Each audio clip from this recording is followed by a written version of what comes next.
Hellcat. तो welcome guys, आपका हमारी लास्ट वीडियो इस एसिड बेसिस एंड सॉल्ट्स में आपका स्वागत है। तो आज हम कुछ केमिकल्स जो NaCl से एक्सट्रैक्ट करते हैं, उससे प्रोड्यूस करते हैं, उसके बारे में थोड़ा डिस्कस करेंगे। और लास्ट में हम हाइड्रेटेड सॉल्ट्स, जो कि सॉल्ट्स का एक पार्ट होता है, एक टाइप होता है, उसके बारे में भी डिस्कस करेंगे। तो ये वीडियो बहुत इंपॉर्टेंट होने वाला है एग्जामिनेशन पॉइंट ऑफ व्यू से। इसमें काफी रिएक्शंस आएगी, तो स्टार्टिंग से आप थोड़ा सा ध्यान रखिए, ठीक है। तो हमारा पहला केमिकल है जो हम सॉल्ट NaCl से प्रोड्यूस करते हैं, वो है sodium hydroxide. Okay, sodium hydroxide. Sodium hydroxide को कास्टिक सोडा भी बोलते हैं, कॉमन नेम होता है कास्टिक सोडा। इसका फॉर्मूला देख लीजिए, ध्यान कर लीजिए। इसका फॉर्मूला होता है NaOH, ठीक है, NaOH, sodium hydroxide. Sodium for Na and hydroxide for OH। तो इसका प्रोडक्शन क्या होता है, बेसिकली ये थियरी लिखा हुआ है, अब मैं आपको इसका प्रोडक्शन समझाता हूं, ठीक है। इसका प्रोडक्शन हम कैसे करते हैं। बेसिकली क्या होता है ना, आपको पता है जो NaCl होता है, सोडियम क्लोराइड सॉल्ट होता है, ठीक है। यदि मैं इसकी क्लोराइड, सोडियम क्लोराइड की एक्वस स्टेट, एक्वस मींस आपको पता है लिक्विड स्टेट हो और कंसंट्रेटेड फॉर्म में हो ये, तो जो हमारे पास जो इसका सॉल्यूशन आएगा ना, लिक्विड सॉल्यूशन NaCl का, उसको बोलेंगे हम ब्राइन, ठीक है। क्या बोलते हैं, ब्राइन। तो आपको कभी पूछ ले ब्राइन क्या होता है, तो आपको पता होना चाहिए NaCl जो होता है, सोडियम क्लोराइड, उसकी एक्वस कंसंट्रेटेड स्टेट को ब्राइन बोलते हैं। ब्राइन जो होता है हमारा, उससे हम क्या करवाते हैं, इलेक्ट्रिसिटी पास करवाते हैं। क्या करवाते हैं, इलेक्ट्रिसिटी पास। बेसिकली इसका इलेक्ट्रोलाइसिस कराते हैं। तो आपको पता होना चाहिए इलेक्ट्रोलाइसिस का सेटअप कैसा रहता है। सपोज ये एक बीकर है, इसमें एक ये इलेक्ट्रोड है, दूसरी इलेक्ट्रोड ये है, ठीक है। तो दो इलेक्ट्रोड्स होती है। आपने कभी सेल देखा है? हम जो डेली बेस में यूज करते हैं, जो हमारा कार्बन सेल होता है, बेसिकली पेंसिल सेल रिमोट्स में यूज करते हैं, कभी उसको खोल के देखना, उसके अंदर से इलेक्ट्रोड निकलेगी कार्बन की, ब्लैक कलर की कार्बन इलेक्ट्रोड। तो कार्बन इलेक्ट्रोड को हम क्या करते हैं, दो इलेक्ट्रोड्स हम लेते हैं, ये इलेक्ट्रोड्स अटैच कर ली, एक का कनेक्शन करते हैं बैटरी के पॉजिटिव टर्मिनल से, ठीक है, दूसरे का कनेक्शन करते हैं बैटरी के नेगेटिव टर्मिनल से, ठीक है। तो पॉजिटिव के साथ जिसका कनेक्शन है उसको क्या बोलेंगे, ध्यान रखना, एनोड। क्या बोलेंगे, एनोड, ठीक है। इसको बोलेंगे कैथोड। अब जो मेरा NaCl है, ब्राइन का जो सॉल्यूशन है, वो मैं इसमें डालूंगा, ठीक है। NaCl का सॉल्यूशन डाल दिया। अब जब मैं इलेक्ट्रिसिटी पास कराऊंगा, इसके पॉजिटिव इसमें रहेगी इलेक्ट्रिसिटी, इसमें नेगेटिव टर्मिनल पे रहेगी, तो इसके पास पॉजिटिव रहेगी तो इसको एनोड बोलेंगे, और इसमें नेगेटिव टर्मिनल कनेक्टेड है बैटरी का, तो इसको कैथोड बोलेंगे। तो इसमें जब मैं इलेक्ट्रिसिटी पास कराऊंगा, तो आइए देखते हैं क्या होता है। तो जब मैंने इसमें इलेक्ट्रिसिटी पास करवाई, ब्राइन में इलेक्ट्रिसिटी पास कराई, वाटर तो था ही क्योंकि एक्वस फॉर्म में था NaCl, तो क्या बनेगा, Na और इधर से वाटर से OH मिलके सोडियम हाइड्रोक्साइड बनेगा, NaOH, ठीक है। यहां से जो क्लोरीन है Cl एज Cl2 के फॉर्म में प्रोड्यूस होगा, और जो वाटर से OH के अलावा जो हाइड्रोजन बच गया था in the form of H2 निकलेगा। अब क्या हुआ है ना, इसको मतलब एक बार डेफिनेशन देख लें इसकी, ये अपन इसका प्रोडक्शन पढ़ रहे हैं, NaOH को कैसे फॉर्म किया जाए। तो NaOH को फॉर्म करने का ये प्रोसेस है, इसको बोलते हैं क्लोर एल्कली प्रोसेस। क्लोर एल्कली प्रोसेस क्यों बोला पता है, क्लोर बोला है, क्लोरीन मिल रहा है हमको एक, तो ठीक है ना, हमको चाहिए तो NaOH था, लेकिन साथ में क्लोरीन मिल रहा है, तो इसको क्लोर के लिए मतलब है क्लोरीन, ठीक है। दूसरा, क्लोर एल्कली प्रोसेस में एल्कली का मतलब है बेस। एल्कली मैंने आपको बताया, एल्कलीन मतलब बेस, जो सॉल्युबल हो पानी में। तो NaOH जो बेस होता है, उसके लिए एल्कली वर्ड यूज किया है, और क्लोर फॉर क्लोरीन यूज किया है, ठीक है, क्लोर फॉर क्लोरीन यूज किया है। अब क्या करेंगे, when electricity is pass through concentrated solution of NaCl, मैंने आपको बता दिया है, ब्राइन होता है NaCl, उसकी कंसंट्रेटेड एक्वस सॉल्यूशन है NaCl की, उसको ब्राइन बोलते हैं। तो वो किस में डीकंपोज होता है, सोडियम हाइड्रोक्साइड, हमारा कास्टिक सोडा फॉर्म हो जाता है, साथ में ही क्लोरीन और हाइड्रोजन भी फॉर्म होता है। तो देखते हैं, अब मैंने आपको बताया कि उसमें इलेक्ट्रोड्स होते हैं दो, तो देखते हैं कौन सी इलेक्ट्रोड्स पे जाके फॉर्म होता है। तो जो इलेक्ट्रोलाइसिस का प्रोसेस है, उसमें जो क्लोरीन गैस निकली हमारी रिएक्शन की, देखिए ये जो क्लोरीन गैस निकल रही है, ये सोडियम हाइड्रोक्साइड गैस निकल रही है, और हाइड्रोजन जो निकल रहा है, ये कौन सी इलेक्ट्रोड्स पे जाएगा, मैंने आपको बताया ना, ये कैथोड है, ठीक है, नेगेटिव वाला एनोड है, पॉजिटिव वाला। तो हमेशा ध्यान रखना, जो पॉजिटिव आयंस होते हैं ना, जिनका नेम होता है कैटायन, वो हमेशा किसके पास जाते हैं? सी वाले सी के पास जाएंगे, कैथोड के पास। और जो एनायन होते हैं नेगेटिव, वो जाएंगे हमेशा ए से एनोड के पास। तो ए वाले एक तरफ, सी वाले एक तरफ। तो देखते हैं इलेक्ट्रोलाइसिस में जो क्लोरीन गैस प्रोड्यूस हुई है, chlorine gas basically positive electrode पे जाएगी। पॉजिटिव इलेक्ट्रोड जो हमारा होता है एनोड, क्यों जाएगी एनोड पे? ध्यान रखना, क्लोरीन जो हमारा गैस होती है Cl2, अब बनी किससे है? क्लोरीन आयन से ही, मतलब जो इसका आयन होता है वो एनायन होता है ना, नेगेटिव वाला। तो ये याद करने का एक तरीका है कि क्लोरीन जो होता है Cl माइनस एनायन होता है, और एनायन मैंने आपको बताया एनोड के पास जाएगा, तो A for anode, anion anode के पास जाएगा। तो क्लोरीन एनायन है हमारा, क्योंकि सपोज इसको है तो नेगेटिव आयन ही, लेकिन जब Cl माइनस और Cl प्लस मिल जाते हैं तो Cl2 बनाते हैं। रिएक्शन में आपको Cl2 ही लिखना है, लेकिन आपको याद करने के लिए पता होना चाहिए कि ये कहां फॉर्म हो रहा है, तो ये एनोड पे फॉर्म हो रहा है। दूसरा हाइड्रोजन होता है, हाइड्रोजन को हम एज अ पॉजिटिव वे में मानते हैं, मींस H+ के फॉर्म में मानेंगे। तो H+ के फॉर्म में मानेंगे तो ये हो गया कैटायन, तो हाइड्रोजन हो गया कैटायन। तो कैटायन किसके पास जाएगा? कैथोड के पास।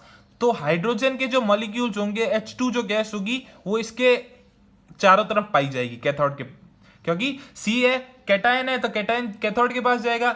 लाइक क्लोरीन है, क्लोरीन एनायन है, तो ध्यान रखना वो हमेशा एनोड के चारों तरफ रहेगा, ठीक है ना।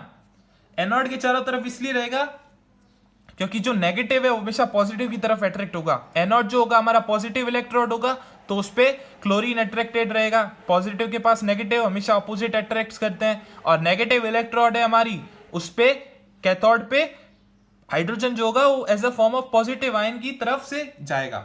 अब जो हमारा एक और प्रोडक्ट, हमारा जो मेन प्रोडक्ट हम जिसके बारे में बात कर रहे हैं यहाँ पे, NaOH, NaOH जो फॉर्म हुआ है वो कहां जाएगा? वो बेसिकली कहां जाता है?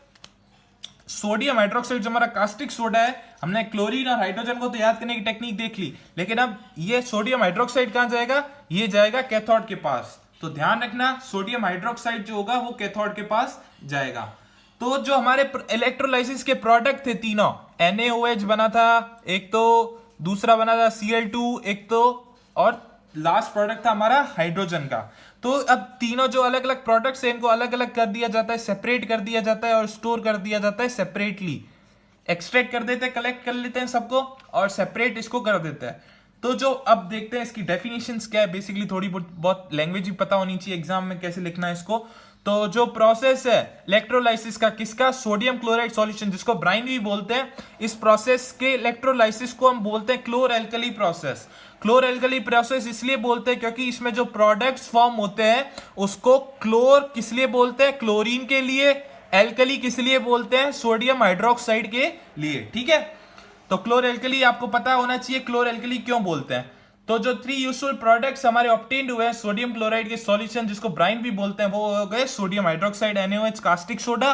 तो हमको कास्टिक सोडा फॉर्म करना था, वो भी फॉर्म हो गया, क्लोरीन और हाइड्रोजन। अब हम इनके यूजेस देखेंगे कि सोडियम हाइड्रोक्साइड के यूज क्या होंगे, क्लोरीन के, हाइड्रोजन के यूज क्या होंगे।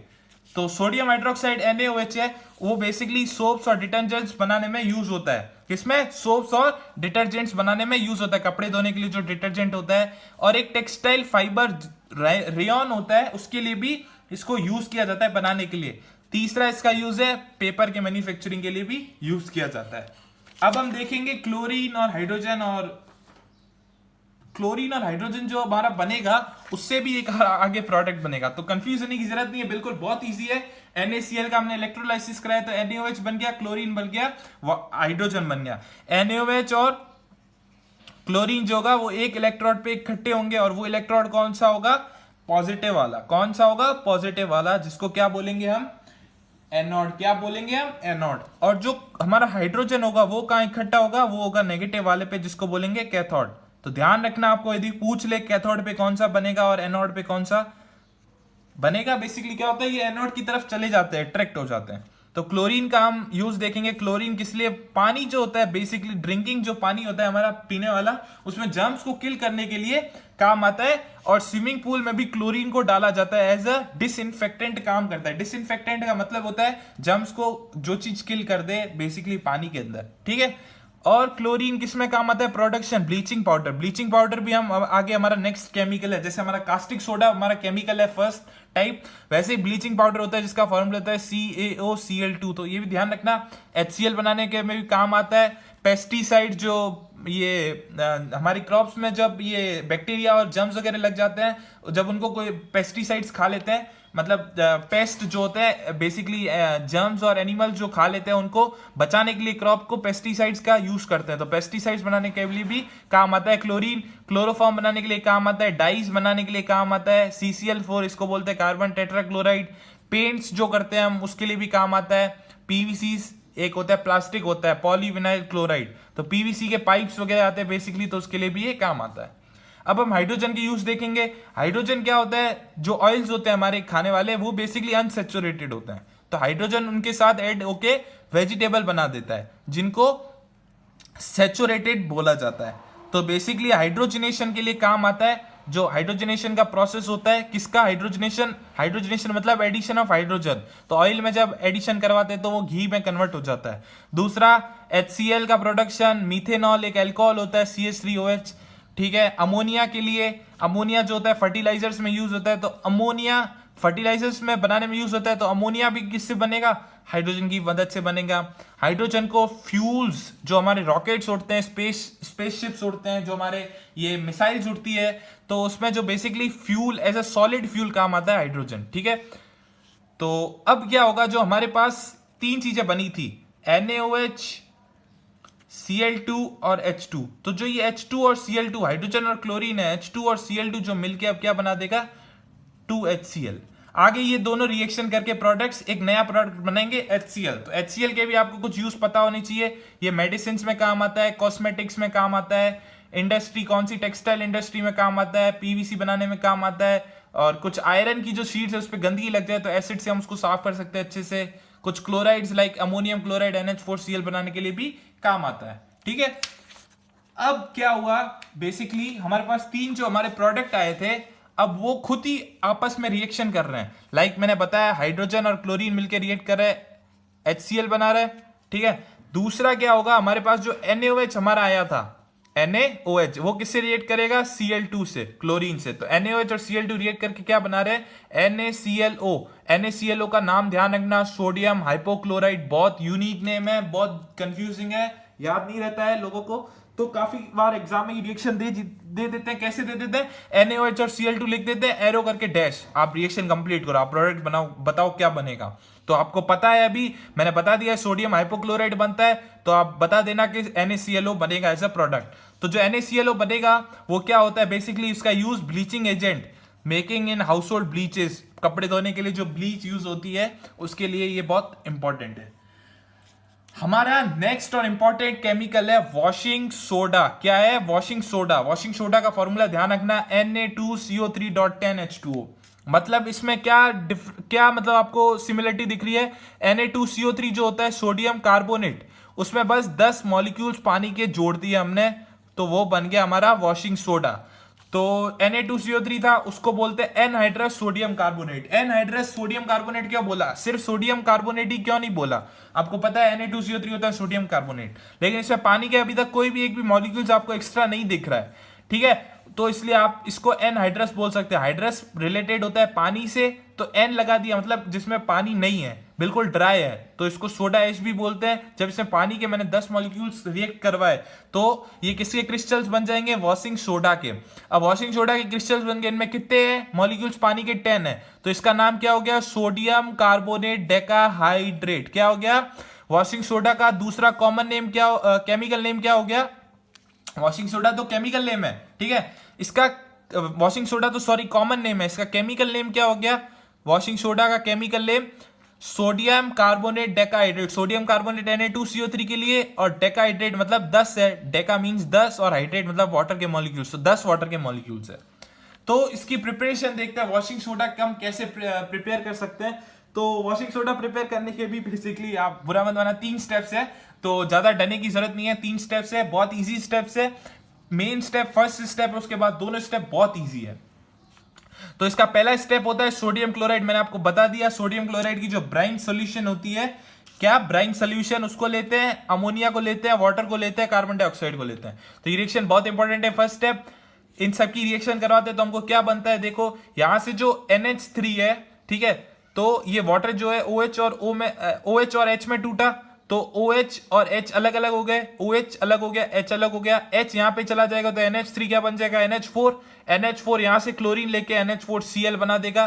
तो हमारा एक प्रोडक्ट तो बन गया अमोनियम क्लोराइड। कैसे बना, याद करने की टेक्निक बता रहा हूँ, वैसे रिएक्शन अलग वे में होती है, मैं आपको सिर्फ याद करने की टेक्निक बता रहा हूँ। NH3 ने एक H यहाँ से लिया तो NH4 बन गया, क्लोरीन यहाँ से लिया तो NH4Cl बन गया, ठीक है। अब जो हमारे प्रोडक्ट्स बाकी के रहे थे, यहाँ पे रह गया था CO2, यहाँ पे रह गया था एक CO, तो CO2 और O CO3 बन गया, Na जो यहाँ पे रह गया था और एक H यहाँ पे रह गया था, क्योंकि इसने OH दिया था ना, OH और H दिया था, तो OH तो इसके साथ चला गया था, ठीक है। OH और H चला गया था, तो इसमें से H लिया मैंने, Na लिया और CO जो यहां से दो थे और O, तो NaHCO3 यहां से आ गया, NH3 ने एक Cl यहां से और एक हाइड्रोजन यहां से लिया तो NH4Cl बन गया। तो पहली रिएक्शन क्या थी, सोडियम क्लोराइड ब्राइन की अमोनिया के साथ, वाटर के साथ, कार्बन डाइऑक्साइड के साथ, क्या बनाएगा, सोडियम हाइड्रोजन कार्बोनेट NaHCO3, ठीक है, NH4Cl साथ में। अब क्या होगा, जो NaHCO3 होगा वो ध्यान रखना थोड़ा पानी में सल्यूबल होता है, तो पानी में सल्यूबल होता है थोड़ा, ये लिक्विड फॉर्म प्रेसिपिटेट फॉर्म के अंदर प्रोड्यूस होता है। तो ये जो हमारा प्रोडक्ट बना है सोडियम हाइड्रोजन कार्बोनेट, ये थोड़ा प्रेसिपिटेट रहता है, पीपीटी के फॉर्म में रहता है, इसमें थोड़ा सा वाटर भी रहता है, तो बेसिकली इसको हीट करना पड़ता है ताकि हम इससे वाटर से सॉलिड बना सकें। तो जो हमारा सोडियम हाइड्रोजन कार्बोनेट है 2NaHCO3 यहां से बना, हमने उसको क्या किया, हीट किया। हीट क्यों करेंगे, ताकि इसमें से थोड़ा सा लिक्विड जो है वो as a form of water और कार्बन डाइऑक्साइड बाहर निकल जाए। तो वाटर और कार्बन डाइऑक्साइड जब ये बाहर निकल जाएगा तो हमारे पास सिर्फ क्या रह जाएगा, Na2CO3, ठीक है। NaHCO3 को हीट क्यों करा है, क्योंकि ये बेसिकली क्या होता है, सॉल्युबल होता है थोड़ा वाटर में, बेसिकली एक हाइड्रोजन कार्बोनेट है, ठीक है। हाइड्रोजन कार्बोनेट बहुत रियली सॉल्युबल होते हैं, तो ये उनमें से एक है जो रियली सॉल्युबल होता है पानी में, तो ये पीपीटी के फॉर्म में होता है। तो सोडियम कार्बोनेट, कार्बन डाइऑक्साइड और वाटर इसको हीट करेंगे तो निकल जाएगा। तो ये दो स्टेप्स देख लिए हमने। हमारा नेक्स्ट स्टेप क्या रहता है इसको फॉर्म करने का। अब हमने क्या किया, Na2CO3 तक तो बनाना हम जान गए कि कैसे इसको प्रोड्यूस करना है Na2CO3 को। तो बस मैंने आपको स्टार्टिंग में आपको जब बताया था ना, Na2CO3 में जब 10 मॉलिक्यूल्स ऑफ वाटर ऐड करते हैं तो Na2CO3.10H2O बन जाता है। बस वही स्टेप है हमारा थर्ड स्टेप भी। तो जो सोडा ऐश होता है, एनहाइड्रस सोडियम कार्बोनेट जिसको बोलते हैं, उस पर जब वाटर के 10 मॉलिक्यूल्स डालते हैं तो Na2CO3.10H2O। तो ध्यान करा ना, यहाँ पे ऐड करा रहे हैं, इसका मतलब यही है, Na2CO3.10H2 का मतलब यही है कि हम इसमें 10 वाटर ऑफ मॉलिक्यूल्स ऐड करा रहे हैं। तो जो हमारा एनहाइड्रस, जो हमारा ड्राई था, सोडा एश भी बोलते हैं जिसको, ड्राई सोडियम कार्बोनेट या एनहाइड्रस सोडियम कार्बोनेट, जब उसमें वाटर के मॉलिक्यूल्स ऐड करवाए तो हमको क्या मिल गया, सोडियम कार्बोनेट डेकाहाइड्रेट, बिकॉज इसमें 10 मॉलिक्यूल्स है पानी के, इसको वॉशिंग सोडा भी बोलते हैं। तो ये हमारे 3 स्टेप्स थे। आई होप आपको इजी वे में समझ आए होंगे। पहला स्टेप होता है अमोनिया का रिएक्शन NaCl और कार्बन डाइऑक्साइड और वाटर के साथ, तो हमारे पास सोडियम हाइड्रोजन कार्बोनेट बन जाता है। अब उसको हीट कराते हैं, तो हीट कराने पे हमको Na2CO3 कार्बन डाइऑक्साइड और वाटर मिल जाता है। तो Na2CO3 जो हमको मिला है सेकंड स्टेप में, उसकी वाटर के साथ रिएक्शन करा देंगे। अब इसकी प्रॉपर्टीज देखते हैं कि ये जो हमारा केमिकल है, ये जो हमारा सॉल्ट है, या बेसिकली हमारा जो केमिकल है, सॉरी सॉल्ट तो नहीं है, जो हमारा ये केमिकल है वॉशिंग सोडा Na2CO3.10H2O, ये कैसा दिखता है, इसकी प्रॉपर्टीज क्या है। तो पहले तो ध्यान रखना, ये ट्रांसपेरेंट होता है, क्रिस्टलाइन सॉलिड होता है एकदम, मतलब आर पार इससे देखा जा सकता है, ठीक है। दूसरा मैंने आपको बताया एक रियली मेटल कार्बोनेट है Na2CO3.10H2O, जो पानी में सोल्यूबल होता है। तो पानी में सोल्यूबल है और बेसिकली ये सोडियम का कार्बोनेट है, मेटल कार्बोनेट है। तो मेटल कार्बोनेट मैंने आपको बताया क्या होता है, बेसिक होता है नेचर में, तो ये रेड लिटमस को ब्लू में कन्वर्ट कर देगा, ठीक है, चेंज कर देगा रेड को ब्लू में, ठीक है। दूसरा ये पानी में सोल्यूबल है, बहुत रियरली मेटल कार्बोनेट सोल्यूबल होते हैं, तो इसकी क्लींजिंग प्रॉपर्टीज भी होती है कुछ, तो ये डर्ट और ग्रीस को रिमूव कर देते हैं हमारे डर्टी क्लोथ से। तो बेसिकली इसको एक ऐसे सोप और डिटर्जेंट के फॉर्म में भी यूज किया जा सकता है, ठीक है। तो इसका यूज देख लो, मैंने एक यूज लिखा है, बट इसमें बेसिकली मैंने सारे मोस्टली इसके यूज बता दिए हैं। एक तो ये परमानेंट हार्डनेस रिमूव करने के लिए पानी की, आप आगे नेक्स्ट फर्दर चैप्टर्स में पढ़ेंगे कि हार्डनेस क्या होता है पानी की। बेसिकली अभी तक ध्यान रखिए कि ये हार्डनेस को रिमूव करने के लिए काम आता है। पानी से जो पानी की हार्डनेस रहती है टेम्पररी होती है और एक परमानेंट होती है, तो परमानेंट हार्डनेस को रिमूव करने के लिए काम आता है। दूसरा मैन्युफैक्चरिंग के लिए काम आता है, किस किस का, ग्लास का, सोप का, पेपर का, और कुछ सोडियम के कंपाउंड्स होते हैं सच एज बोरेक्स करके, बहुत इंपॉर्टेंट केमिकल कंपाउंड है, उसको बनाने के लिए भी ये काम आता है। तो वॉशिंग सोडा की प्रॉपर्टीज देख ली हमने, यूजेस भी देख लिए, ठीक है। तो हमारा नेक्स्ट केमिकल है बेकिंग सोडा। बेकिंग सोडा जो हम केक्स और ये सब बनाने के लिए भी बहुत यूज करते हैं। आप देखते होंगे बेकिंग सोडा केमिकल मम्मी डालती है, थोड़ा सा बेसिकली ये सॉल्टेड मतलब सॉल्ट की तरह ही दिखता है। तो व्हाइट कलर का पाउडर होता है, ठीक है, छोटे छोटे क्रिस्टल्स होते हैं। तो बेकिंग सोडा जो होता है उसका कॉमन नेम मतलब सॉरी केमिकल नेम होता है sodium hydrogen carbonate. Common name तो होता है बेकिंग सोडा और केमिकल नेम होता है सोडियम हाइड्रोजन कार्बोनेट। इसका फॉर्मूला ध्यान रखना क्या होता है, NaHCO3। आपको ये भी पता होना चाहिए इसका फॉर्मूला क्या है, मतलब ये तो पता होना ही चाहिए कि हम क्या बना रहे हैं, ठीक है, क्या नाम है उसका, केमिकल नेम क्या है उसका, कॉमन नेम क्या है, उसकी प्रॉपर्टीज क्या है, उसके यूजेस क्या है। जब तक आपको यही नहीं पता कि हम पढ़ क्या रहे हैं तो क्या मतलब पढ़ाने का। तो इसको बेकिंग सोडा को सोडियम हाइड्रोजन कार्बोनेट जो इसका केमिकल नेम है उससे जाना जाता है। और इसका एक और नेम होता है सोडियम बाई कार्बोनेट। क्या होता है, सोडियम बाई कार्बोनेट। तो NaHCO3 इसका फॉर्मूला होता है, सोडियम बाई कार्बोनेट के नाम से भी इसको जाना जाता है। तो इसकी बस एक सिंपल रिएक्शन है। तो हम देख रहे थे प्रोडक्शन। तो आपने जब वॉशिंग सोडा का प्रोडक्शन देखा था तो उसमें 3 स्टेप थे। फर्स्ट स्टेप जो था वही इसका सेम प्रोडक्शन है, क्योंकि आपको याद हो हमने जब Na2CO3.10H2 जो वॉशिंग सोडा है उसका प्रोडक्शन देखा था सोडियम कार्बोनेट डेकाहाइड्रेट का, तो उसमें क्या थी पहली रिएक्शन, बेसिकली NaCl जो था ब्राइन था हमारा, अमोनिया, कार्बन डाइऑक्साइड और वाटर, यही रिएक्शन थी। क्या बन रहा था, NaHCO3 और NH4Cl। तो हमको यही तो हमारा केमिकल हम जिसके बारे में पढ़ रहे हैं वो यही तो है, baking soda sodium hydrogen carbonate, NaHCO3 तो चाहिए। तो इससे आप कनेक्ट कर सकते हैं। ऐसे सारी रिएक्शंस रटने की जरूरत नहीं है, कई रिएक्शंस कहीं यूज हो जाती है, तो ध्यान रखना है बस थोड़ा सा। वॉशिंग सोडा का जो हम पहला स्टेप यूज करते हैं NaHCO3 बनाने का, फिर उससे फर्दर आगे जो भी बनाते हैं Na2CO3 हीट वीट करके, तो उसका जो पहला स्टेप यही इसका मेन रिएक्शन है। तो इस रिएक्शन को ध्यान रखना कि NaHCO3 सोडियम हाइड्रोजन कार्बोनेट कैसे फॉर्म की जा सकती है, ठीक है। तो सोडियम हाइड्रोजन कार्बोनेट का वही है same reaction, NaCl ammonia, carbon dioxide, water, तो सोडियम हाइड्रोजन कार्बोनेट बन जाएगा, अमोनियम क्लोराइड NH4Cl बन जाएगा। तो प्रॉपर्टीज देखेंगे हम बेकिंग सोडा की कि प्रॉपर्टीज क्या होती है। ये व्हाइट कलर के क्रिस्टल्स होते हैं जो मतलब थोड़े से स्पेरिंगली सॉल्युबल इन वाटर, मतलब बहुत किफायती दर पे सॉल्युबल रहते हैं, मतलब बहुत लेस सॉल्युबल होते हैं पानी में, ज्यादा सॉल्युबल नहीं होते हैं। नॉन कोरोसिव बेस होता है, बेसिस भी एसिड की तरह कोरोसिव होते हैं नेचर में, जला सकते हैं आप, लेकिन ये वैसा नहीं होता। ये बेकिंग सोडा इतना ज्यादा नहीं होता, न्यूट्रल रहता है। और जब इसको हीट करते हैं तो हमने सेकंड स्टेप देखा था, हमारा ध्यान रखना Na2CO3.10H2O का प्रोडक्शन में 3 स्टेप थे। पहला ये स्टेप था, ठीक है, ऊपर वाली जो हमने रिएक्शन पढ़ी। दूसरा स्टेप क्या था, NaHCO3 को हीट करेंगे। तीसरा स्टेप था Na2CO3 जब हीट करने पे बनेगा उसमें वाटर मॉलिक्यूल्स ऐड करेंगे। तो जो सेकंड स्टेप था ना वो इसकी एक प्रॉपर्टी है, क्या है कि NaHCO3 को जब हीट करेंगे तो पता होना चाहिए ना क्या क्या बनेगा। तो हीट करने पे बेकिंग सोडा को सोडियम कार्बोनेट, जिसको एनहाइड्रस सोडियम कार्बोनेट भी बोलते हैं क्योंकि इसमें पानी नहीं होता, वो बनता है, कार्बन डाइऑक्साइड बनता है और वाटर बनता है। तो इसके यूज देख लेते हैं, बस छोटा सा केमिकल था हमारा, बहुत इजी सा, NaHCO3। तो NaHCO3 के केमिकल्स के यूज क्या, इस केमिकल के यूज क्या हो सकते हैं। एक तो ये फायर एक्सटिंग्विशर्स में काम आता है बहुत। फायर एक्सटिंग्विशर्स में इसलिए काम आता है क्योंकि जैसा इसकी जो रिएक्शन है, इसको हीट करने पे कार्बन डाइऑक्साइड जो गैस है वो रिलीज होती है। तो मैंने आपको फर्स्ट चैप्टर में बताया कि जो ऑक्सीजन गैस होती है वो कंबशन के लिए बहुत जरूरी है। कंबशन मतलब बर्निंग जो है हमारा, बर्निंग कराई है, जो हम बर्निंग होती है किसी भी चीज की, किसी भी चीज की आग में जलने के लिए बेसिकली क्या जरूरत है, ऑक्सीजन की।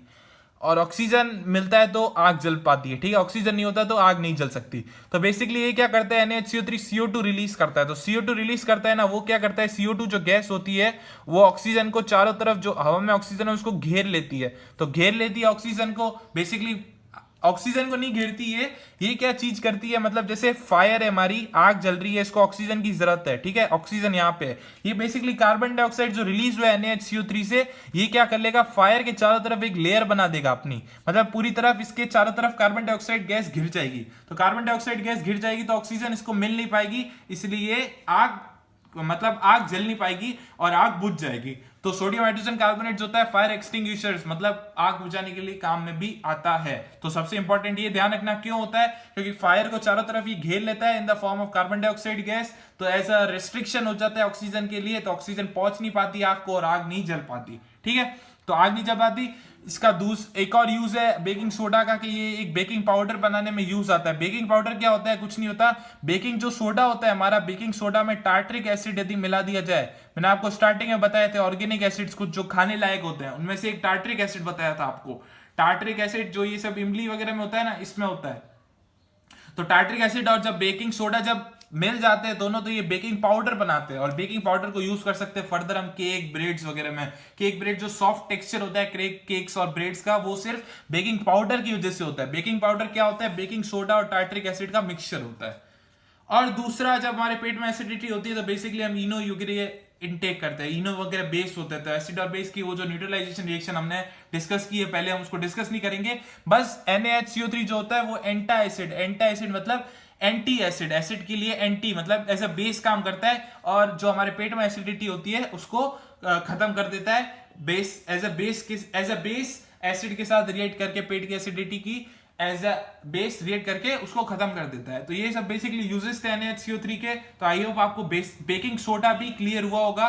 बेकिंग सोडा के बाद हमारा मोस्ट इंपॉर्टेंट डिटर्जेंट प्रॉपर्टीज वाला केमिकल है जिसको बोलते हैं कैल्शियम ऑक्सीक्लोराइड। कैल्शियम ऑक्सीक्लोराइड इसका केमिकल कैल्शियम ऑक्सीक्लोराइड जो होता है इसका केमिकल नेम होता है, और इसको कॉमन नेम क्या बोला जाता है? Bleaching powder. इसका मैंने आपको स्टार्टिंग में फॉर्मूला बताया था। ये बेसिकली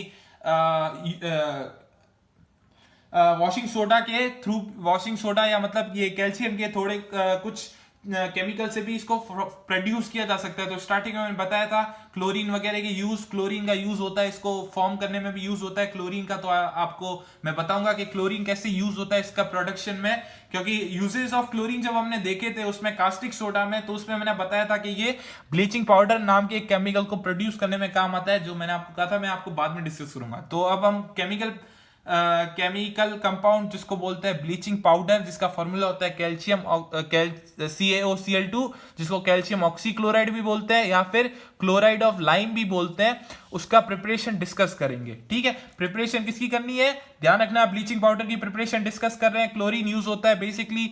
तो ये कैल्शियम हाइड्रोक्साइड है, एक बेस है, ठीक है, CaOH होल ट्वाइस बेस है, क्योंकि मेटल का हाइड्रोक्साइड बेसिक नेचर का होता है। इसकी मैंने क्लोरीन के साथ रिएक्शन करवा दी, तो क्या बन गया? CaOCl2 और साथ में वाटर रिलीज हो गया। तो CaOCl2 हमारा कैल्शियम ऑक्सीक्लोराइड ब्लीचिंग पाउडर मिल गया हमको। बहुत इजी रिएक्शन है, एक ही रिएक्शन है इसके प्रिपरेशन की। तो ध्यान रखना, कैल्शियम हाइड्रोक्साइड रिएक्शन क्लोरीन के साथ ब्लीचिंग पाउडर बना देता है। अब ब्लीचिंग पाउडर की कुछ प्रॉपर्टीज देख लेंगे। ठीक है, प्रॉपर्टीज और फिर उसके यूजेस, और ब्लीचिंग पाउडर खत्म।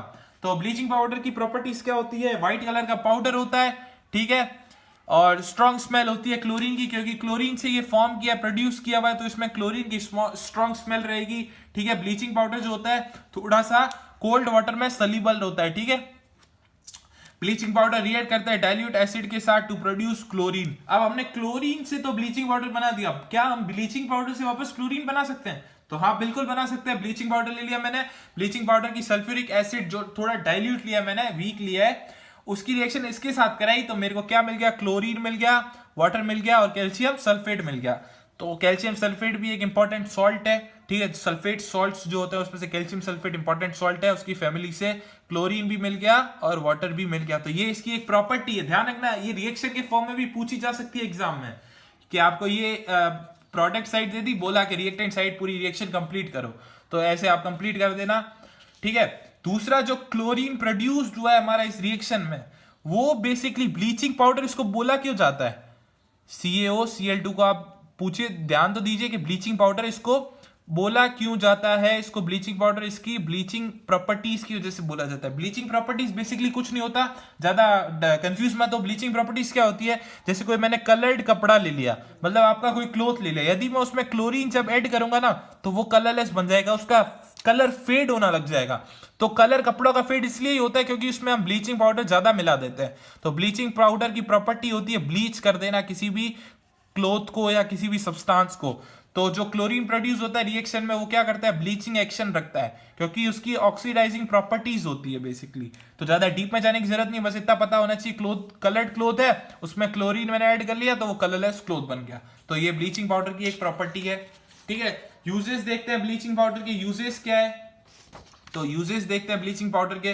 ब्लीचिंग पाउडर किसके लिए यूज होता है? मैंने बता दिया, ब्लीचिंग कॉटन। ब्लीचिंग कॉटन मतलब जो कॉटन है उसको ब्लीच करने के लिए, लिनेन की टेक्सटाइल में, लिनेन इंडस्ट्री में, ठीक है, वुड पल्प इन पेपर इंडस्ट्री, मतलब जो पेड़, आपको अपन को पता है कि जो पेपर है वो ट्रीज से निकलता है, तो ट्रीज से डायरेक्ट तो निकलेगा नहीं, तो इंडस्ट्री में बेसिकली ट्रीज के जो वुड पल्प होती है उससे जब हम पेपर एक्सट्रैक्ट करते हैं तो उसमें ब्लीचिंग पाउडर को पहले यूज करते हैं ताकि हमको उसका एक्सट्रैक्ट मिल सके, उससे बेसिकली हम पेपर प्रोड्यूस कर सकें।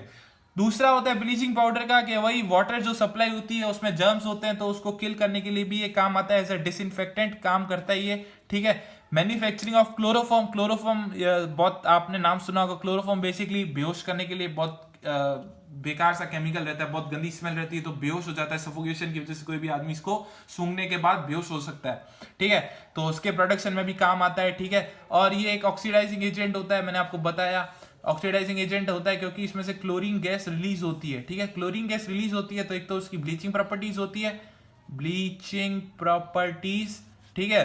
दूसरी इसकी होती है oxidising properties, as oxidising agent जो हमने फर्स्ट चैप्टर में पढ़ा था, ऑक्सीडाइजिंग और रिड्यूसिंग एजेंट, उसके में भी ये इसका थोड़ा सा रोल रहता है, ठीक है। हमारा नेक्स्ट और लास्ट केमिकल है, बस लास्ट केमिकल है, ज्यादा रिएक्शंस नहीं है, लास्ट है बस, फाइनली प्लास्टर ऑफ पेरिस।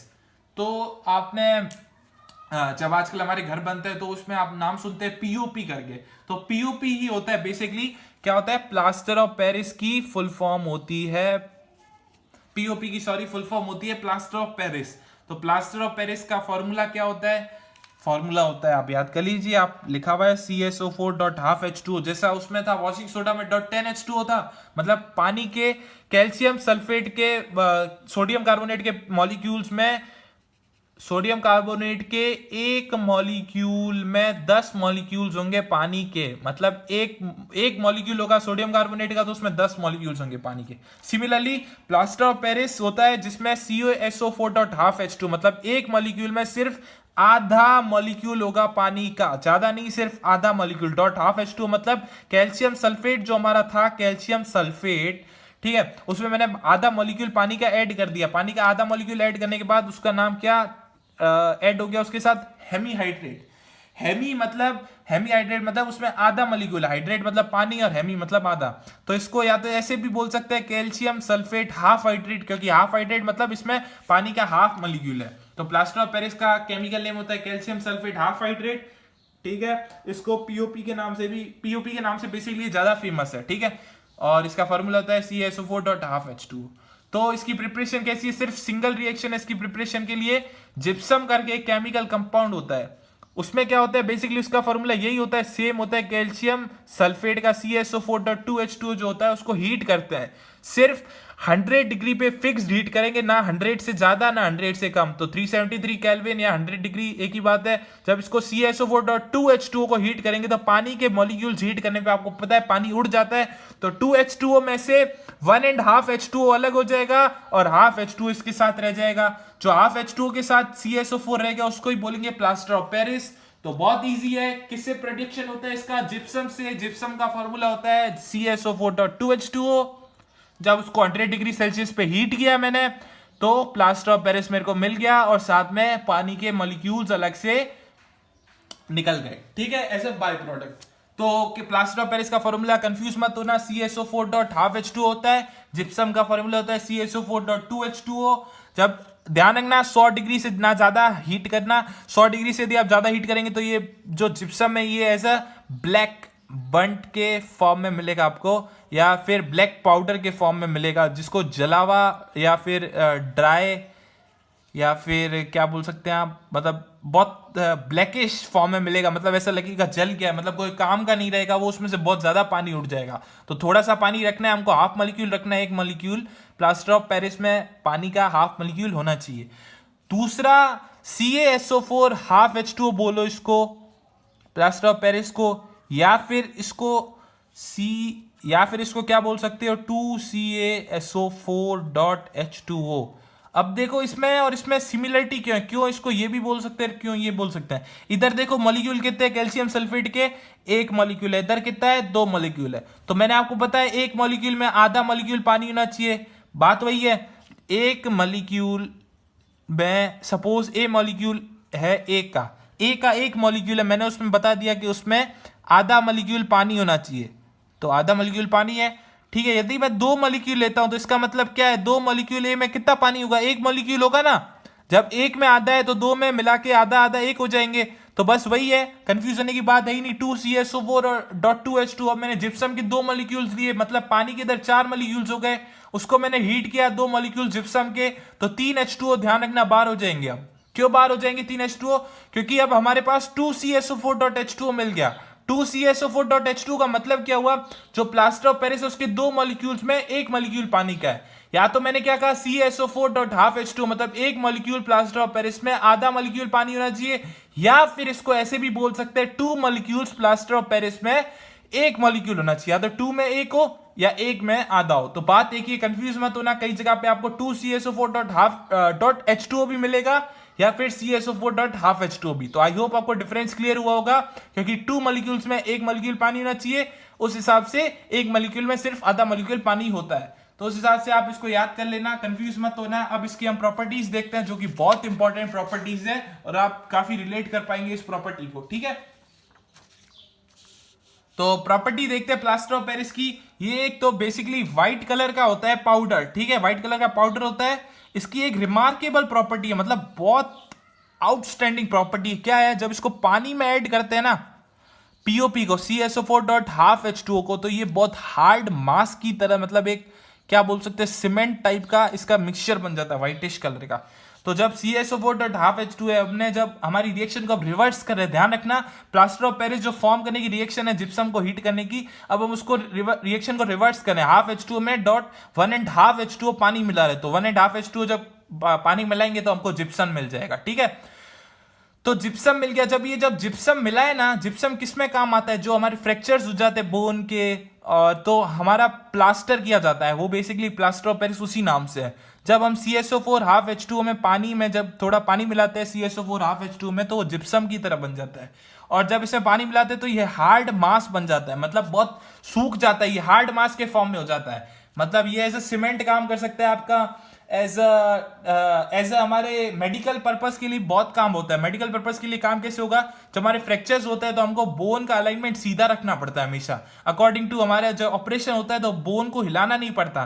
तो बोन इसी कारण नहीं हिलती क्योंकि उसके चारों तरफ प्लास्टर किया जाता है। प्लास्टर कैसे होता है, पीओपी में पानी मिलाने पे वो बहुत हार्ड सब्सटेंस फॉर्म हो जाती है, तो उसको चारों तरफ हमारे बोन के ऑपरेट किया जाता है, मतलब चारों तरफ अप्लाई किया जाता है हमारी बोन के, as a form of plaster वो तैयार हो जाता है, एक हार्ड सब्सटेंस तैयार होता है। कभी किसी के आपने देखा हो प्लास्टर होता है तो बहुत हार्ड होता है, वो इसीलिए होता है कि जो पीओपी की एक प्रॉपर्टी होती है, पानी मिलाने पे ही जिप्सम फॉर्म होता है, और जिप्सम बहुत मतलब बहुत हार्ड मास होता है। तो ये बहुत एक रिमार्केबल प्रॉपर्टी रहती है इसकी। दूसरा नोट ध्यान रखना, इसीलिए पीओपी को स्टोर्ड रखते हैं moisture proof container. Moisture proof container में इसलिए रखते हैं क्योंकि इसकी प्रॉपर्टी है ये पानी के साथ रिएक्ट कर देती है।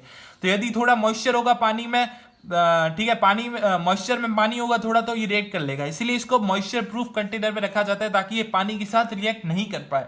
ठीक है, अब पीओपी के कुछ बेसिक यूज देखते हैं कि पीओपी किस चीज और किस ऑर्नामेंट्स वगैरह बनाने में यूजफुल रहती है। तो कुछ चीप ऑर्नामेंट्स जो लेडीज के ऑर्नामेंट्स होते हैं, ठीक है, चौक, डेकोरेटिव मटेरियल, टॉयज, कॉस्मेटिक्स बनाने के लिए यूज होता है। ठीक है, पीओपी को केमिस्ट्री लैब में भी यूज किया जाता है फॉर सीलिंग एयर गैप्स। मैंने बताया कि पानी में जब पीओपी यूज करते हैं तो वो हार्ड मास बन जाता है। तो कुछ एपेरेटस होते हैं हमारे, टेस्ट ट्यूब्स वगैरह होती है कुछ, और सेपरेट अपरेटस होता है, उसमें छोटे छोटे छेद होते हैं, तो उसको हम नॉर्मल चीज से नहीं क्लोज कर पाते, इनक्लोज कर पाते। तो इसका जो पेस्ट बनता है ना पानी के साथ CSO4, तो जिप्सम जो बनता है उससे हम इसको जो छोटे छोटे होल्स होते हैं उसको एयर टाइट अरेंजमेंट में कन्वर्ट करने के लिए काम आता है। बहुत एयर टाइट एयर गैप्स को सील करने के लिए काम आता है, बंद करने के लिए काम आता है। दूसरा मैंने आपको बता दिया पीओपी जो हॉस्पिटल्स में यूज होता है, जो फ्रैक्चर्ड बोन्स होती है उसको राइट पोजीशंस में हमेशा मतलब करेक्ट हीलिंग मिल पाए, ताकि मतलब बोन्स जो है डॉक्टर ने जब ऑपरेशन कर दिया, अब जैसे ये बोन्स है इसके चारों तरफ अब क्या हो गया, प्लास्टर हो गया है। प्लास्टर हो गया है तो प्लास्टर इसलिए किया है ताकि ये बोन्स का जो अलाइनमेंट है वो हिल ना पाए, बोन्स हमेशा स्ट्रेट बनी रहे। तो पीओपी की आपको आई होप रिमार्केबल प्रॉपर्टी पता चल गई होगी। पीओपी के आप फैमिलियर भी होंगे। हमारे घर जब बनाते हैं तो पीओपी सीलिंग्स वगैरह डिजाइन करने के लिए, छत की सीलिंग्स वगैरह डिजाइन करने के लिए, डिजाइन्स वगैरह फ्लावर्स वगैरह क्रिएट करने के लिए पीओपी का बहुत यूज होता है। व्हाइट कलर का पाउडर होता है, ऑर्नामेंट्स वगैरह टॉयज वगैरह बनाने में काम आता है। तो इस चैप्टर का हमारा लास्ट टॉपिक है वाटर ऑफ क्रिस्टलाइजेशन। तो ज्यादा टेंशन लेने की जरूरत नहीं है, लास्ट टॉपिक आ गया है, खुश हो जाइए, केमिकल सारे खत्म हो गए। इंपॉर्टेंट हमारा लास्ट टॉपिक है वाटर ऑफ क्रिस्टलाइजेशन। ये भी समझ लो आपको आता है, बस एक बार आपको मैं ओवरव्यू दूंगा इसका, ठीक है।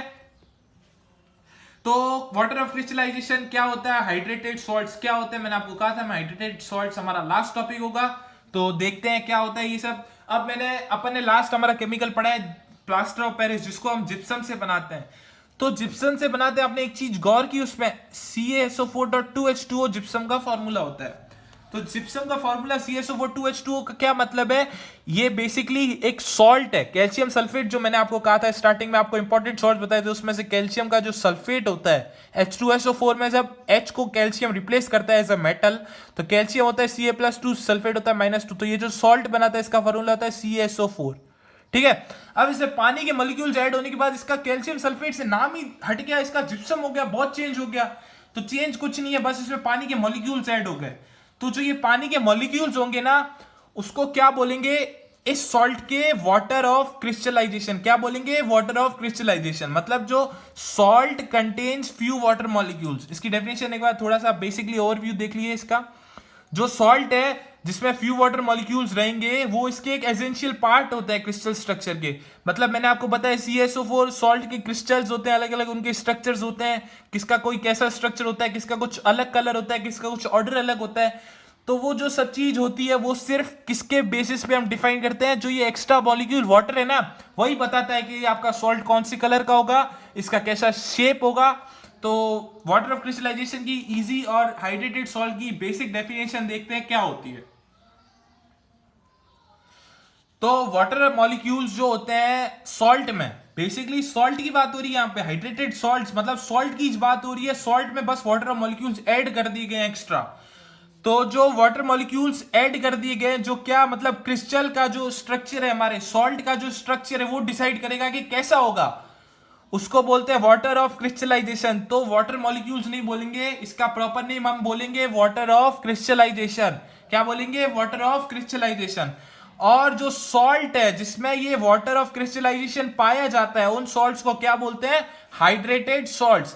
हाइड्रेटेड सॉल्ट से मतलब है वो सॉल्ट जिसमें हाइड्रेशन हो, मतलब पानी की मात्रा हो कुछ, तो हाइड्रेशन वाले सॉल्ट्स को हाइड्रेटेड सॉल्ट्स बोलते हैं। हाइड्रेटेड सॉल्ट्स हो गए जैसे जिप्सम हो गया हमारा, ठीक है ना। हमने देखा था Na2CO3.10H2, ये सॉल्ट तो नहीं है बेसिकली, लेकिन इसमें 10 मॉलिक्यूल्स ऑफ वाटर है। तो उसमें 10 मॉलिक्यूल्स ऑफ वाटर, जो हमारे वॉशिंग सोडा होता है उसमें मॉलिक्यूल्स नहीं बोलेंगे उसको बोलेंगे वाटर ऑफ क्रिस्टलाइजेशन है। तो कुछ नहीं है, बस CaSO4.2H2O में जो 2H2O है उसको बोलते हैं वाटर ऑफ क्रिस्टलाइजेशन। ये ध्यान रखना, ये बेसिकली सॉल्ट की प्रॉपर्टीज बताता है कि सॉल्ट कैसे कलर का होगा, सॉल्ट का स्ट्रक्चर कैसा होगा, ये सब डिसाइड करता है। बहुत इंपॉर्टेंट रोल है इसका। तो ये एक सॉल्ट है कैल्शियम सल्फेट का, उसको हाइड्रेटेड सॉल्ट इसलिए बोलेंगे क्योंकि इसमें पानी के 2 मॉलिक्यूल्स ऐड हो गए, और 2 मॉलिक्यूल्स जिसको बोलेंगे टू वाटर ऑफ क्रिस्टलाइजेशन, ठीक है।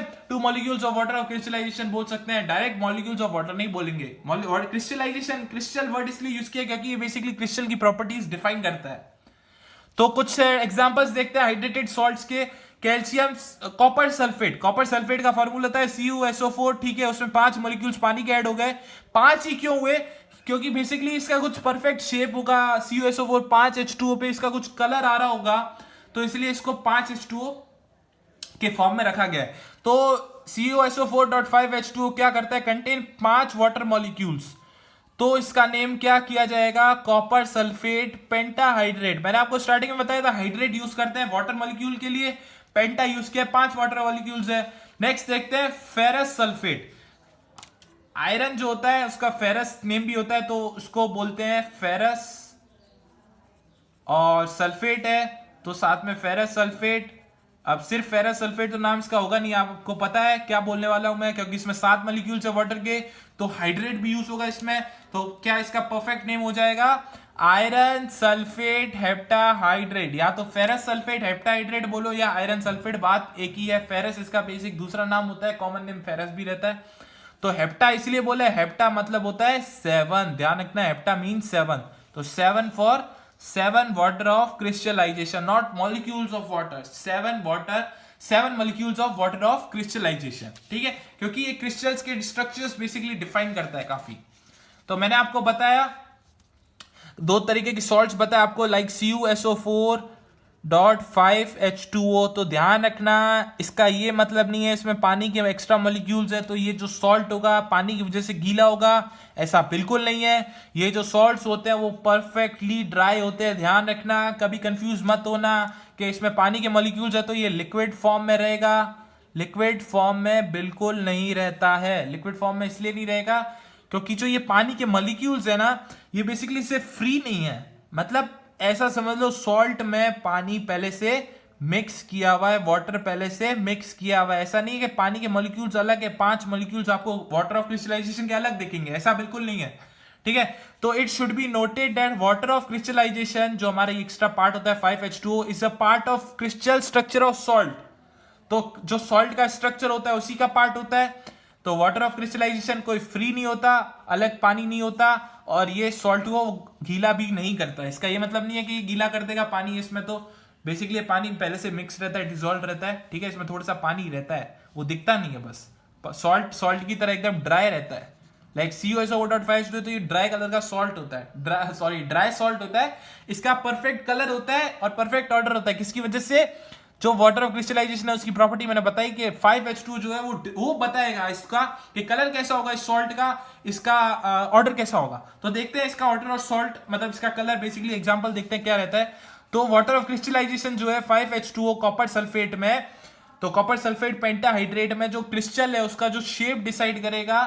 ठीक है, कुछ केसेस में ये शेप भी डिसाइड करेगा और कुछ केसेस में ये कलर भी देगा। मतलब आप मतलब समझता है इसका बिल्कुल इजी मतलब बता रहा हूं मैं, कंफ्यूज मत होना। कलर का मतलब क्या है, इधर इंपार्ट कैसे कर रहा है, कलर क्या है, ये क्या रामायण चल रही है। तो देखो आप, कॉपर सल्फेट जो होता है एनहाइड्रस कॉपर सल्फेट, मैंने बताया एनहाइड्रस मतलब इसे पानी के एक भी मॉलिक्यूल्स नहीं है, एकदम प्लेन है। तो जो एनहाइड्रस कॉपर सल्फेट होता है वो व्हाइट कलर का पाउडर होता है। ध्यान रखना, कौन से कलर का? व्हाइट कलर का। अब मैं इसमें 5 मॉलिक्यूल्स पानी के ऐड कर देता हूं। मैंने क्या कहा, ये 5 मॉलिक्यूल्स इसका ऑर्डर डिसाइड करेंगे और इसका कलर भी। तो कलर कैसे डिसाइड करेंगे, ध्यान देखो यहां पे। जब ये कॉपर सल्फेट था हमारा एनहाइड्रस, जब इसमें पानी नहीं था तो ये व्हाइट कलर का था। जैसे ही मैंने इसमें पानी ऐड किया, भाई साहब ने अपना रंग ही बदल दिया। मतलब वो डायलॉग है ना, रंग बदल देना। मतलब कुछ लोग पैसे खा के रंग बदलते हैं, ये हमारे सॉल्ट्स हमारे पानी खा के रंग बदल देते हैं। तो अब क्या हो गया, CuSO4.5H2O बन गया। CuSO4.5H2O अब क्या नाम हो गया, हाइड्रेटेड कॉपर सल्फेट, या हाइड्रेटेड कॉपर सल्फेट बोलो, या फिर कॉपर सल्फेट। 5 मॉलिक्यूल्स है तो पेंटा, PENTA, पेंटाहाइड्रेट। ठीक है, पेंटाहाइड्रेट। तो व्हाइट कलर का जो पाउडर था पानी के मिलाने के बाद भाई साहब ब्लू कलर के हो गए। तो देखा आपने क्या जादू करता है ये वाटर ऑफ क्रिस्टलाइजेशन, क्या फर्क कर देता है। कॉपर सल्फेट पेंटाहाइड्रेट जो व्हाइट कलर, जो एनहाइड्रस फॉर्म में व्हाइट कलर का था, पानी मिलाते ही ब्लूइश कलर का कन्वर्ट हो गया। ठीक है, सिमिलरली देखते हैं ग्रीन कलर के जो हाइड्रेटेड फेरस सल्फेट आयंस होते हैं, जो मैंने FeSO4 जिसमें 7 मॉलिक्यूल्स होते हैं पानी के, वो बेसिकली उसका पानी जब नहीं होता उसमें तो वो अलग कलर के होते हैं। जैसे ही उसमें पानी ऐड हो जाता है, जैसे ही उसमें वाटर ऑफ क्रिस्टलाइजेशन वर्क करना शुरू कर देता है, तो वाटर ऑफ क्रिस्टलाइजेशन की वजह से जो ये 7H2O मॉलिक्यूल्स है साथ में, 7H2O मॉलिक्यूल्स की वजह से इसका कलर कैसा हो जाता है, ग्रीन कलर हो जाता है, due to water of crystallisation. तो आई होप आपको वाटर ऑफ क्रिस्टलाइजेशन का ओरिजिनल मतलब समझ आया होगा कि वाटर ऑफ क्रिस्टलाइजेशन होता क्या है। मॉलिक्यूल्स होते हैं पानी के सॉल्ट्स में, और जिस सॉल्ट्स में मॉलिक्यूल्स होते हैं उनको बोलते हैं हाइड्रेटेड सॉल्ट्स। हाइड्रेटेड सॉल्ट्स में पानी के मॉलिक्यूल्स की वजह से ही इनको शेप और इनके कभी कभार इनमें कलर भी आ जाता है इनकी वजह से। जैसे ग्रीन आता है FeSO4.7H2O में, CuSO4.5H2O में ब्लू कलर आता है। तो और भी सॉल्ट्स के एग्जांपल है। तो आई होप अभी इतना आपके लिए काफी है। ठीक है, और अब देखते हैं कि जो ये हाइड्रेटेड सॉल्ट है, ये मेरी लास्ट स्लाइड है, डोंट वरी। हाइड्रेटेड सॉल्ट पे हीट का एक्शन क्या रहेगा। तो कुछ नहीं होता, अब आपको पता ही है कि बेसिकली सॉल्ट में पानी है, गर्म करेंगे तो पानी उड़ जाएगा। हाँ, यही मतलब है बेसिकली इसका, कुछ और मतलब नहीं होता। वही होता है जब कॉपर सल्फेट ब्लू कलर का मैंने ले लिया 5 मॉलिक्यूल्स जिसमें है वाटर ऑफ क्रिस्टलाइजेशन के, इसको हीट किया तो CuSO4 अलग रिवर्स कंडीशन हो गई। रिवर्स हमने पहले जो रिएक्शन देखी उसकी रिवर्स रिएक्शन है कि पानी मॉलिक्यूल ऐड करने के बाद तो ये हाइड्रेटेड सॉल्ट बनते थे, लेकिन हाइड्रेटेड सॉल्ट के बाद हीट किया हाइड्रेटेड सॉल्ट को तो ये एनहाइड्रस सॉल्ट्स बन रहे। तो ब्लू कलर का जब था, हीट करने पे पानी अलग हो गया, वाटर गोज अवे, और व्हाइट कलर का हो गया। तो मैंने आपको बताया ये पानी की मॉलिक्यूल्स की वजह से इनका जो शेप होता है और कलर होता है वो डिसाइड किया जाता है। लेकिन जब यही नहीं रहेंगे तो शेप और मॉलिक्यूल क्या मतलब, तो एक्शन ऑफ हीट क्या रहता है हाइड्रेटेड सॉल्ट्स पे? When hydrated salts are heated strongly, जब इनको हीट करते हैं तो they lose their water of crystallisation, अलग हो गया। तो जब ये लूज कर देंगे तो इनका शेप और जो ऑर्डर था और साइज था, इनका जो भी कलर था, इनके क्रिस्टल्स का ब्लू कलर था वो भी लूज हो गया, व्हाइट बन गया ब्लू से, और पानी अलग हो गया। तो ध्यान रखना, जो ये एनहाइड्रस सॉल्ट बनाया, ऐसा नहीं है कि मैं इसको वापस कन्वर्ट नहीं कर सकता, इसको एक एक्सपेरिमेंट होता है बेसिकली, वो मैं डेमोन्स्ट्रेट नहीं करूंगा, इतना इंपॉर्टेंट नहीं है। तो जब एनहाइड्रस सॉल्ट है उसमें मैं पानी ऐड करूंगा तो ये हाइड्रेटेड कॉपर सल्फेट अगेन बन जाएंगे।